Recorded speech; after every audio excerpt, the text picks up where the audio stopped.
5 गरीब अनपढ़ बहुओं का अमीर ससुराल में पहली रसोई। गांव के शमशान घाट में बहुत भीड़ जमा होती है। सामने एक चिता जल रही होती है। आसमान में धुआं फैल रहा होता है।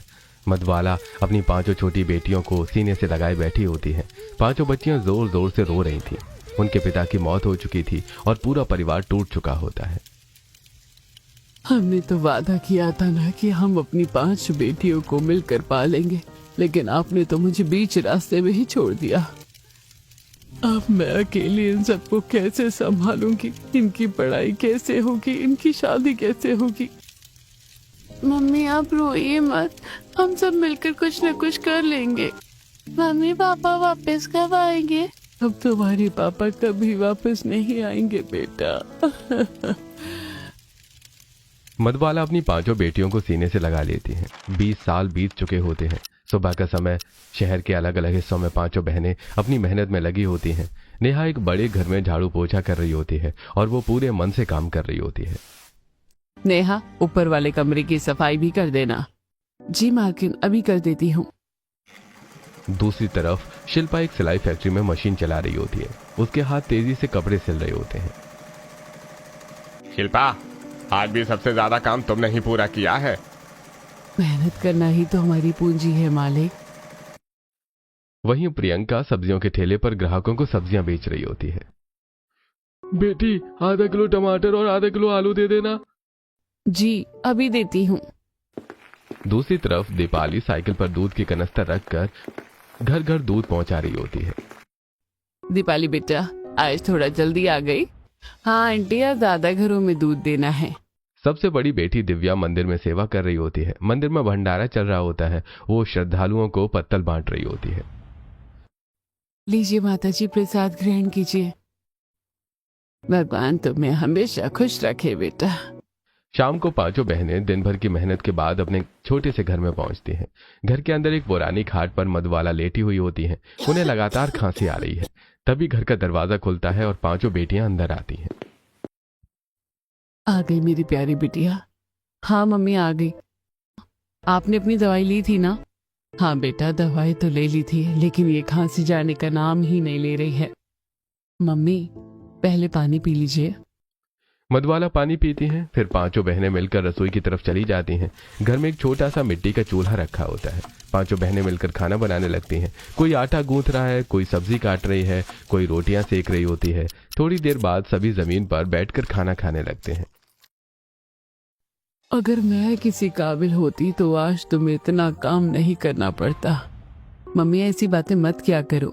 एक छोटी सी जमीन का टुकड़ा था हमारे पास, वो भी घर वालों ने धोखे से छीन लिया। अब वो सब पुरानी बातें हैं। जो बीत गया उसे भूल जाना ही अच्छा है।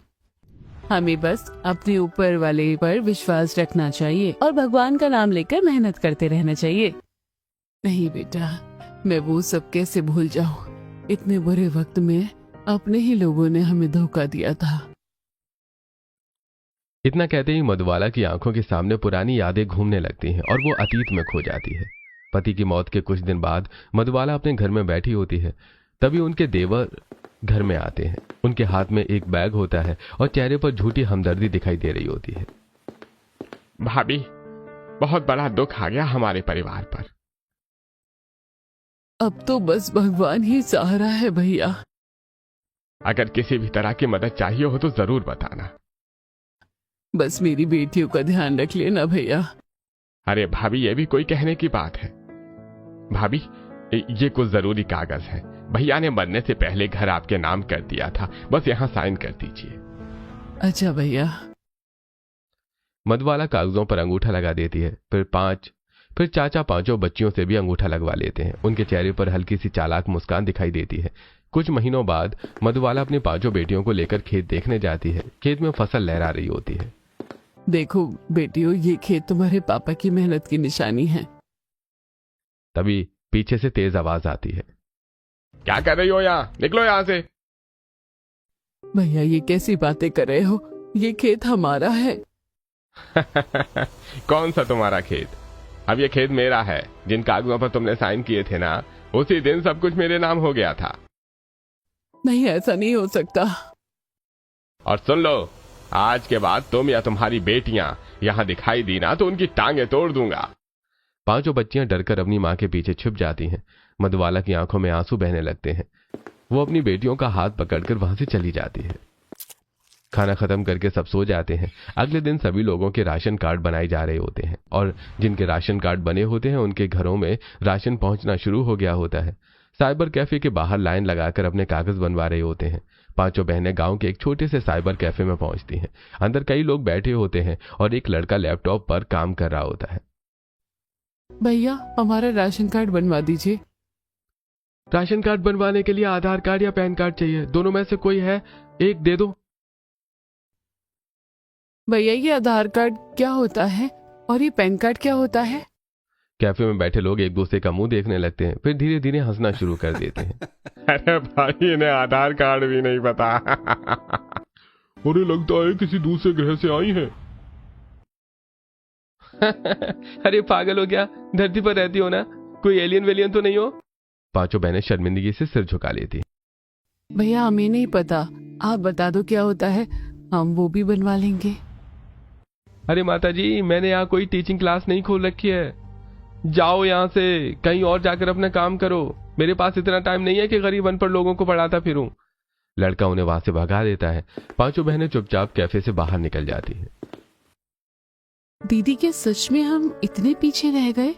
नहीं दीपाली, हमें बस सीखने का मौका नहीं मिला, एक दिन हम सब सीखेंगे। अगली सुबह पांचों बहनें अपने अपने काम पर जाने की तैयारी कर रही होती हैं। तभी घर के बाहर किसी के चिल्लाने की आवाज आती है। अरे भांजे, बिजली का बिल कब तक भरोगी? पांचों बहनें बाहर निकल कर आती हैं। भैया आपने तो अभी नया बिल दिया भी नहीं। अच्छा, पिछले महीने वाला बिल अभी तक जमा नहीं हुआ है, और लो ये नए महीने का बिल भी ले लो। ठीक है भैया, हम भर देंगे। अगर इस बार समय पर बिल नहीं भरा ना तो बिजली तो कटेगी ही कटेगी, और साथ में ये घर भी खाली करवाऊंगा। इतना कहकर मकान मालिक वहां से चला जाता है। पांचों बहनें चिंतित होकर बिल को देखने लगती हैं। ये बिल कितने रुपए का है? मुझे तो कुछ समझ ही नहीं आ रहा, पता नहीं इसमें क्या लिखा है। बाकी तीनों बहनें भी चुपचाप सिर हिला देती हैं। मैं बगल वाले काका से पूछ कर आती हूँ। दिव्या पड़ोस में रहने वाले काका के घर पहुंचती है। काका चारपाई पर बैठे अखबार पढ़ रहे होते हैं। काका, ये बिल कितने रुपए का है? मुझे कुछ समझ नहीं आ रहा। बेटा, इसमें 2000 रुपए भरने हैं और 8 तारीख आखिरी दिन है, उससे पहले जमा कर देना। ठीक है काका, धन्यवाद। दिव्या बिल लेकर वापस लौट जाती है। उसके चेहरे पर चिंता साफ दिखाई दे रही होती है। उसी समय शहर के सबसे बड़े और अमीर परिवारों में से एक हवेली के अंदर कमला देवी पूजा की थाली लेकर तैयार हो रही होती हैं। कहां जा रही हो कमला? मैं मंदिर जा रही हूँ, पास वाला नया मंदिर बहुत अच्छा है। अच्छी बात है, आजकल तुम्हारा मंदिर में बहुत मन लगने लगा है। क्या करूँ जी, वहाँ गांव की सारी औरतें आ जाती हैं, सब मिलकर कीर्तन करते हैं तो अच्छा लगता है। कमला मुस्कुराते हुए मंदिर के लिए निकल जाती है। कुछ देर बाद कमला मंदिर पहुंचती है। वो भगवान जी को फूल चढ़ाती है और हाथ जोड़कर प्रार्थना करती है। हे भगवान, मेरे बच्चों को अच्छे जीवन साथी देना, उनकी हर परेशानियां दूर कर देना। पूजा के बाद कमला मंदिर के एक कोने में बैठ जाती है। तभी उनकी नजर दिव्या पर पड़ती है। दिव्या सबसे पहले भगवान की मूर्ति को साफ करती है, फिर पूरे मंदिर में झाड़ू पोछा लगाती है। उसके बाद वो प्रसाद बनाने लगती है। मंदिर में आने वाले हर व्यक्ति को मुस्कुराकर प्रसाद बांटती है। लीजिए माताजी, प्रसाद ग्रहण कीजिए। मंदिर में भंडारा भी चल रहा होता है। कई गरीब और जरूरतमंद लोग वहां बैठे होते हैं। बाबा, थोड़ा और खाना लीजिए। अरे भगवान तुम्हारा भला करे बेटे। दिव्या बड़े प्यार और सम्मान से सभी को खाना खिला रही होती है। कमला ये सब चुपचाप देख रही होती है। ये पहली बार नहीं होता, वो पिछले कई दिनों से दिव्या को इसी तरह सेवा करते हुए देखती आ रही होती है। कितनी अच्छी लड़की है, खुद फटे हुए कपड़े पहन रखे हैं, लेकिन दूसरों की कितने अच्छे से मदद कर रही है। अचानक कमला को अपना बचपन याद आ जाता है। कई साल पहले कमला भी एक गरीब परिवार में पैदा हुई थी। उनके पिता सड़क किनारे सब्जियां बेचते थे। सब्जी ले लो, सब्जी, ताजी सब्जी ले लो। शाबाश बेटी, आज तो तूने मेरी आधी सब्जियां बिकवा दी। मैं आपकी मदद करूंगी पिताजी। छोटी उम्र में ही कमला ने गरीबी और संघर्ष देखा था, इसलिए वो मेहनती लोगों की तकलीफ अच्छी तरह समझती थी। कमला की आंखों में हल्की नमी आ जाती है। वो फिर से दिव्या की तरफ देखती है। एक गरीब लड़की बहुत हिम्मत वाली होती है। उसके कंधों पर पूरी दुनिया का बोझ होता है, फिर भी वो मजबूती से खड़ी रहती है। कमला देवी के पांचों बेटे विदेश से अपनी पढ़ाई पूरी करके वापस भारत आ चुके थे। पांचों ने मिलकर अपनी खुद की कंपनी शुरू की होती है और बहुत कम समय में उसे शहर की बड़ी कंपनियों में शामिल कर दिया होता है। पांचों बेटे पढ़े लिखे, स्मार्ट और मॉडर्न सोच वाले होते हैं। दूसरी तरफ कमला रोज मंदिर जाती रहती है और हर दिन दिव्या को सेवा करते हुए देखती रहती है। धीरे धीरे दिव्या उन्हें बहुत पसंद आने लगती है। एक दिन मंदिर में पूजा खत्म होने के बाद कमला सीधे दिव्या के पास चली जाती है। बेटा, तू मुझे बहुत अच्छी लगती है। जी आंटी, मैं अपने बड़े बेटे योगेश के लिए तेरा हाथ मांगना चाहती हूँ। बस मुझे बता दे तुम लोग कहाँ रहते हो और मैं तेरे माँ बाप से कब बात करने आ जाऊं। दिव्या कुछ पल चुप हो जाती है, फिर हाथ जोड़ लेती है। आंटी जी, आपका बहुत बहुत धन्यवाद कि आपने मुझे इस काबिल समझा कि मैं आपके घर की बहू बन सकती हूँ। तो फिर मैं हाँ समझूं? नहीं आंटी जी, मैं आपकी बात से सहमत नहीं हूँ। क्या मतलब बेटा? मेरे पिताजी इस दुनिया में नहीं हैं। जब हम छोटे थे तभी उनका देहांत हो गया था और मैंने एक प्रण लिया है कि जब तक मेरी चारों छोटी बहनों की शादी नहीं होगी तब तक मैं भी शादी नहीं करूंगी। तुझे पता है मेरे शहर में 5 बड़े बिजनेस हैं और तू मुझे मना कर रही है? नहीं आंटी जी, ऐसा बिल्कुल नहीं है। मैं आपको ठुकराना ही रही हूँ। बस अभी मेरी बूढ़ी माँ और 4 मेरी बहनों की जिम्मेदारी मेरे कंधों पर है। जब तक मैं अपनी बहनों की शादी नहीं कर लेती और अपनी माँ को अच्छी जिंदगी नहीं दे देती तब तक मैं शादी नहीं करूंगी। यही मेरा प्रण है। बेटा, तू एक लड़की है, कभी ना कभी तो शादी करके तुझे जाना ही होगा ना। चाहे मैं बूढ़ी क्यों ना हो जाऊं, लेकिन अपनी जिम्मेदारियां पूरी किए बिना शादी नहीं करूंगी। इतना कहकर दिव्या वहां से चली जाती है। कमला उसे जाते हुए देखती रह जाती है।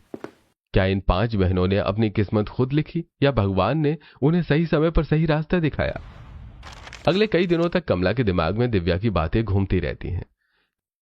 लड़की तो बहुत अच्छी है, इतने बड़े अमीर रिश्ते को ठुकरा दिया। जरूर इस लड़की में कोई खास बात है। वैसे भी मेरे 5 बेटे हैं और उसकी 5 बहनें।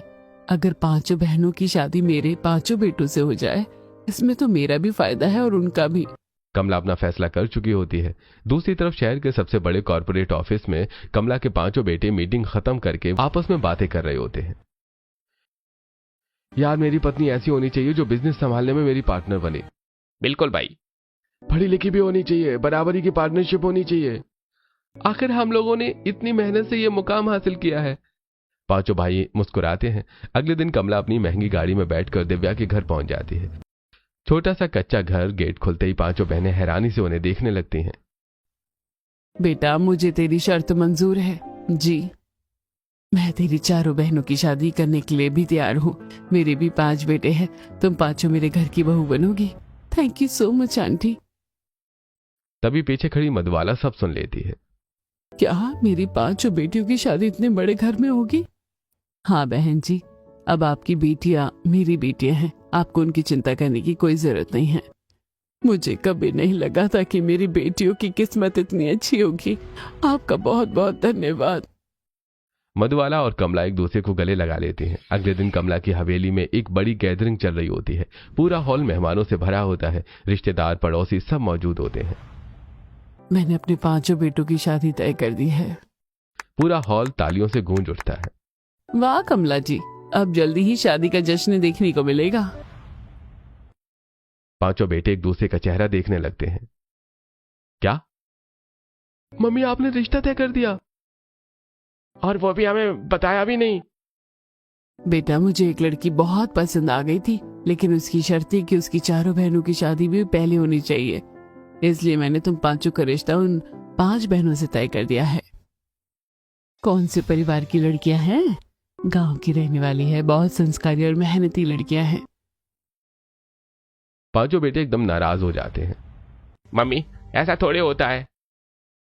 हमारे लाइफ पार्टनर को चुनने का हक तो हमारा भी है। आपने इतना बड़ा फैसला लेने से पहले हमसे एक बार तक बात नहीं।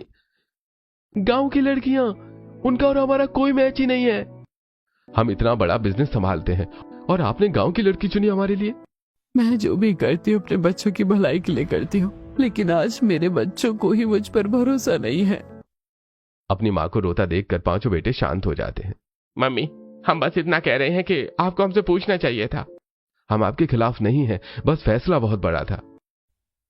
सही है भैया, अगर मम्मी की पसंद की बहुएं आएंगी तो आगे चलकर मम्मी आपको कुछ नहीं कह पाएंगी, लेकिन अगर आप अपनी पसंद की लड़कियां लाते तो मम्मी आप पर भी रौब झाड़ती रहती। रिया की बात सुनकर पूरा हॉल हंसने लगता है। बेटा, आज तक तुमने अपनी माँ पर भरोसा किया है, एक बार और कर लो। पांचों बेटे मजबूरी में मुस्कुरा देते हैं।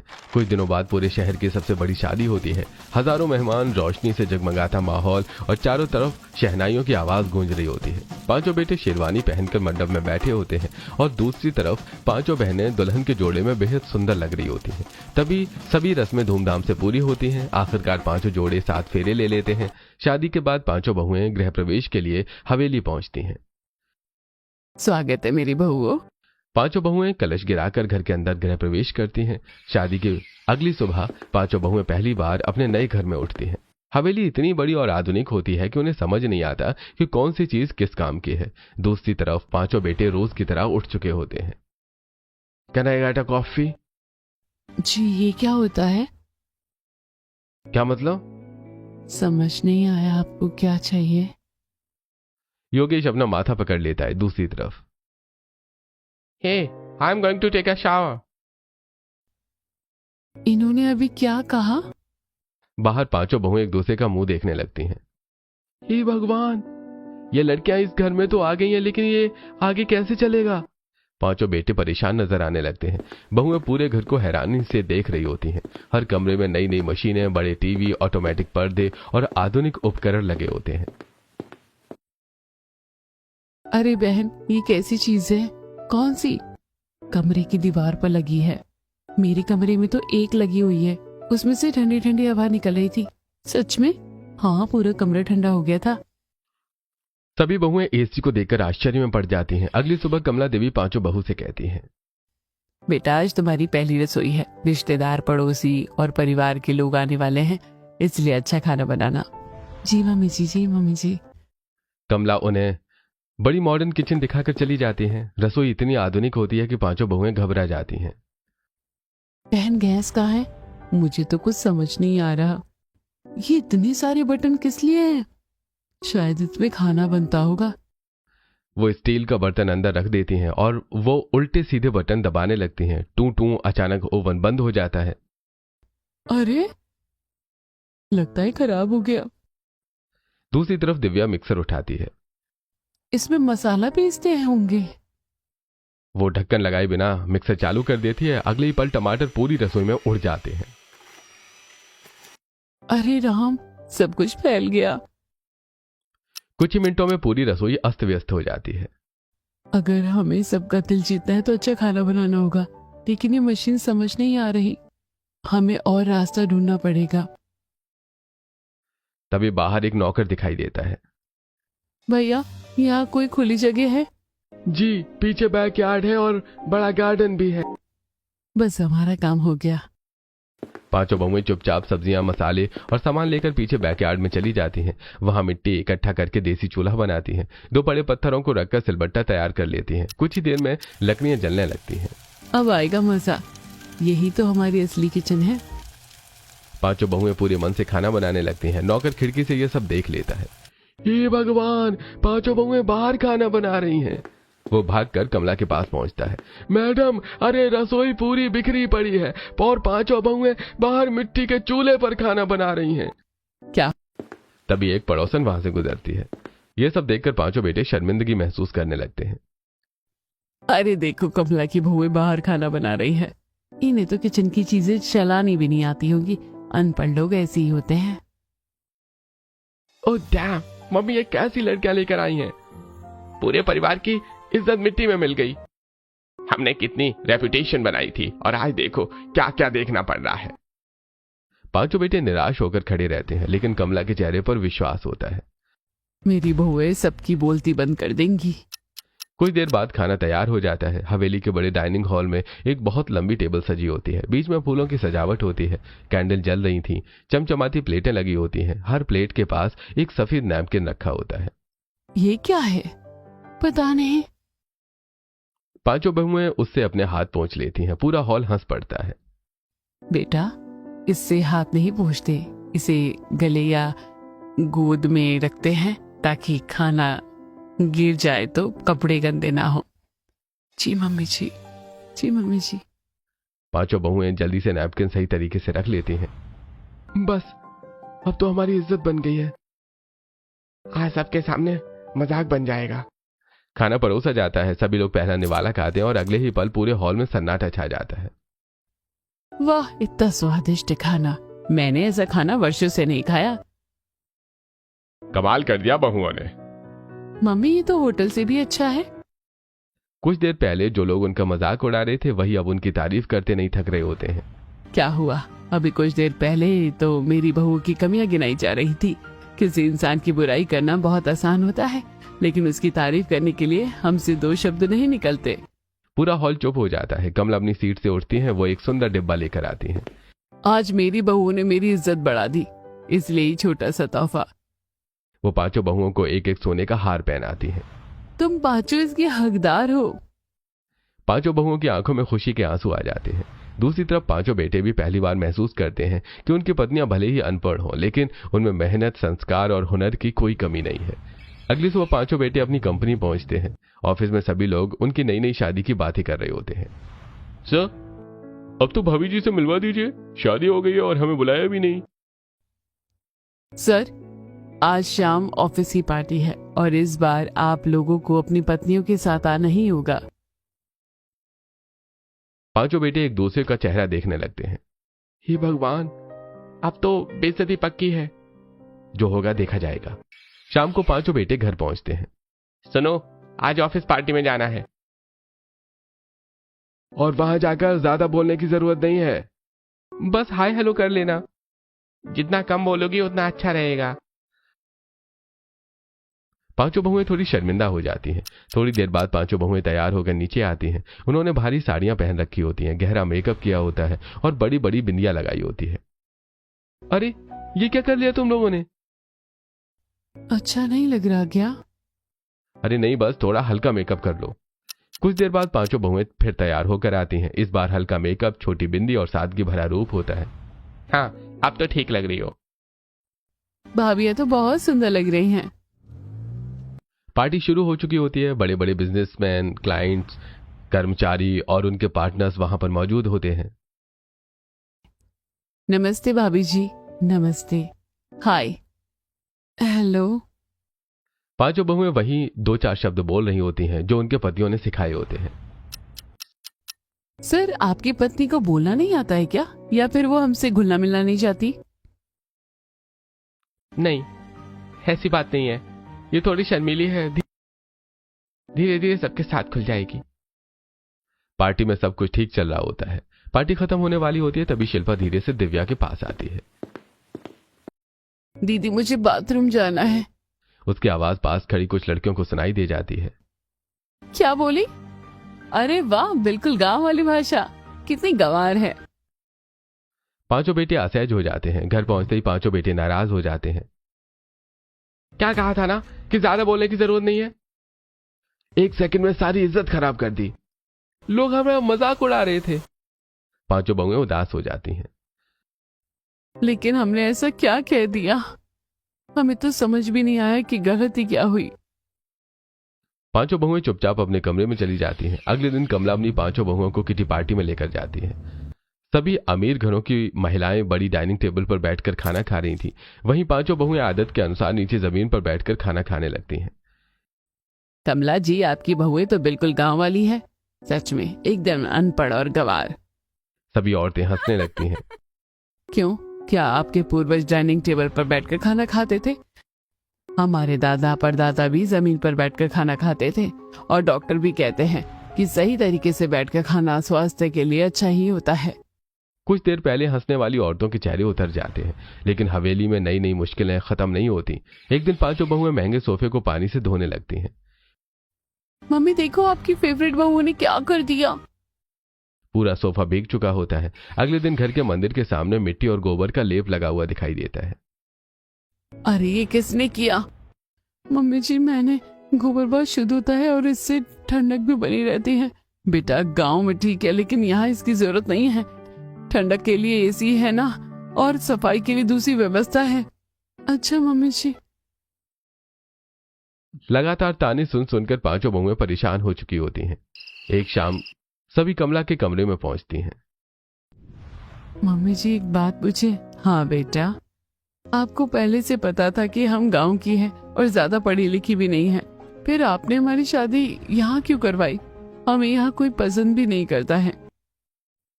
बेटा पसंद तो तुम मुझे कल भी थी, आज भी हो। शादी जल्दी इसलिए हुई क्योंकि मेरे बेटों पर एक श्राप था। कई महीने पहले कमला एक प्रसिद्ध पंडित के पास बैठी होती है। आपके 5 बेटों पर संकट है। कैसा संकट? अगर अगले 1 साल में उनकी शादी नहीं हुई तो उनकी जान को खतरा हो सकता है। फिर इसका उपाय क्या है? शादी के बाद 5 बेटों और उनकी पत्नियों को मिलकर एक विशेष यज्ञ करना होगा, तभी ये संकट दूर होगा। तो मम्मी जी क्या वो श्राप खत्म हो गया? बस एक यज्ञ बाकी है, उसके बाद सब ठीक हो जाएगा। अगले दिन हवेली में बड़ा सा यज्ञ का आयोजन होता है। 5 बेटे और 5 बहुएं साथ बैठकर पूरे विधि विधान से यज्ञ करते हैं। आज से सभी बाधाएं समाप्त हुई। भगवान का लाख लाख धन्यवाद।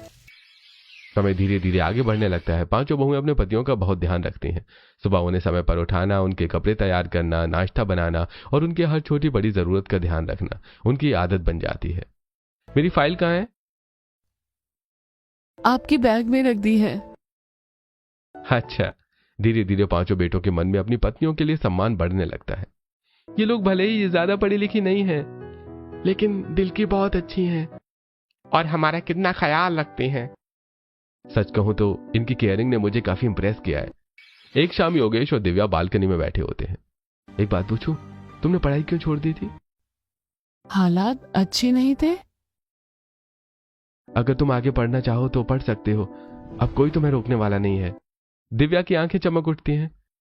मैं पढ़ सकती हूँ। उसी रात दिव्या अपनी 4 बहनों से बात करती है। बहनों क्यों ना हम सब मिलकर फिर से पढ़ाई शुरू करें? 5 बहनें एक दूसरे की तरफ देखने लगती हैं। वर्षों बाद पहली बार उन्हें लगता है कि शायद उनकी जिंदगी सचमुच बदल सकती है।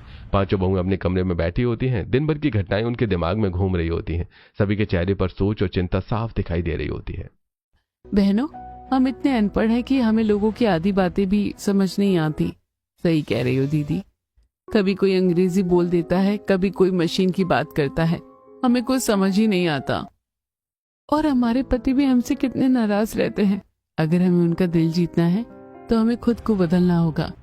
कल योगेश जी कह रहे थे कि अगर मैं पढ़ना चाहूँ तो मैं फिर से पढ़ सकती हूँ। फिर देर किस बात की, कल से हम सब पढ़ाई शुरू करेंगे। हाँ हाँ हाँ। अगली सुबह 5 बहुएं रिया के कमरे में पहुंचती हैं। अरे भाभीओ आज सब एक साथ। दीदी हमें पढ़ाई करनी है लेकिन हमें कुछ पता नहीं है कि शुरुआत कैसे करें।